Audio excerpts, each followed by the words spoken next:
মা মারা যাওয়ার পর থেকে কিন্তু বাবা আদর যত্ন ভালোবাসা দিয়ে সর্বটা সময় আমাকে আগলে রেখেছে। আর যখন থেকে এই খুশির খবরটা শুনেছে তখন থেকে তো বাবা একদম আনন্দে দিশেহারা হয়ে গেছে। আর এই ছোট ছোট কাঁথাগুলো কিন্তু বাবা নিজে একা হাতে সেলাই করেছে, অসংখ্য ছুঁচের ফুটো সহ্য করে। তা আমি বাবাকে না করেছিলাম, কিন্তু তা সত্ত্বেও বাবা বলেছে না, এগুলো আমি নিজেই করে দেবো।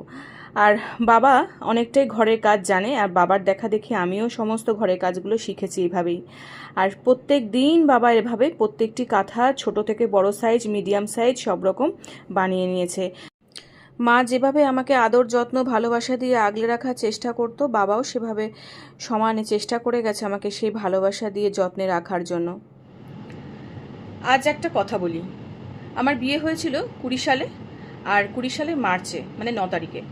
আর ঠিক তারপরে 1 বছর 2 মাসের মাথায় আমি আমার মাকে হারাই। একটা কথা আছে যে ঠাকুর যখন এক হাত দিয়ে অন্য কাউকে তুলে নেয় ওপরে, ঠিক আরেক হাত দিয়ে কিন্তু অনেকটা দেওয়ার জন্য উনি রেডি হয়ে থাকেন। আর ঠিক সেদিন থেকে তাই হয়েছিল। আমার সংসারে এমন একজনকে আমি পাই। আর মা চলে যাওয়ার পরে যেহেতু আমরা 3 জন ছিলাম, মা বাবা আমি, ঠিক ঠাকুর একজনকে পাঠিয়ে দিয়েছে।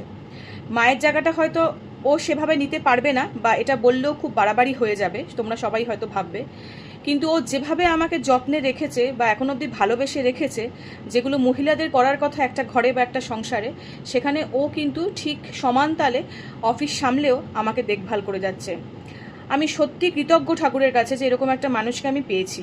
সেখানে আমার বাবাও সমান তালে কিন্তু চেষ্টা করে যাচ্ছে মায়ের কাজটা করার, মায়ের অভাবটা যাতে আমাকে বুঝতে না দেয়।